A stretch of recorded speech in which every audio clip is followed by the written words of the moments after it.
Does breast implant illness lead to weight gain? Commonly, I see patients who've felt either a gradual increase in their weight or there's been some event that has tipped them into a state where they've just rapidly put on weight. And so as we try to examine this, once again, the way I consider breast implant illness, I consider it as a constellation, obviously, of symptoms that are akin to chronic inflammation. So the implant is one component of this, but it's chronic inflammation. So how did you get from acute inflammation to chronic inflammation? So every time I operate, I cause acute inflammation. I make an incision, I separate tissues, I do the work, and once it's complete, the healing process begins, and we'll say that goes on from an acute inflammatory standpoint for the first week-ish, and then slowly over time that abates. So when you have acute inflammation, whether from surgery like I'm doing all the time now, or if you just stepped off your porch incorrectly and twisted your ankle and sprained it, effector cells that are responsible for creating acute inflammation, which is swelling, there may be redness, and then pain. That's basically your body reacting to the injury. And as that process plays out and your body heals, that signal is turned off. So what we feel is happening in chronic inflammation as it relates to breast implant illness is ultimately there's so much inflammation in each system of the body, those signals are at a point where they don't turn off anymore. And that is part of why you get so many just issues with breast implant illness. And it's extremely confusing as a provider to listen to all the different problems. But once you have chronic inflammation throughout the body, each system is affected: neurologic systems, cardiovascular, respiratory, your musculoskeletal system, your GI tract, your cardiac, your heart, your nervous system.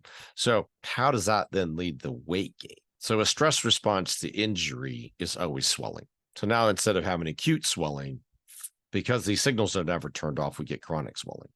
And a lot of times I see it in the gut. So think of below the breast area, top of abdomen down to mid thigh, that truncal area. I see a lot of people gain a lot of weight, and they may have been very petite their entire life and then have had breast implants before, after having children, and just slowly, gradually over time put on weight. And, or like I said before, there's been some life event or an exposure, and then that precipitated a large amount of weight gain. So say, for instance, I've had a couple famous people on the shows, and I've spoke to different people about their situations and then taken care of their pre-op program with us, which includes our testing for genetics, hormones, food sensitivity, gut microbiome health, and toxicity testing, and then place them on our protocols for lowering inflammation through supplementation, and then for doing detox with cell core. So as they're lowering inflammation, they're doing better, but can't quite lose the weight. And these are people who've tried everything, including,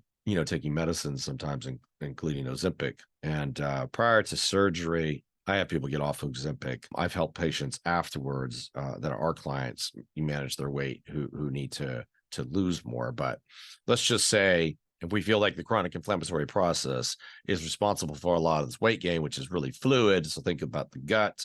We have leaky gut, malabsorption, constipation, inability to eliminate our toxins, and we swell more and more and more. There's a large amount of lymphatic tissue associated around the gut, and so you get more and more swelling, you retain more and more fluid, you put on more and more weight. It's just water weight. So, for instance, I've done explants on people, and you can follow them sometimes and listen to their explanations.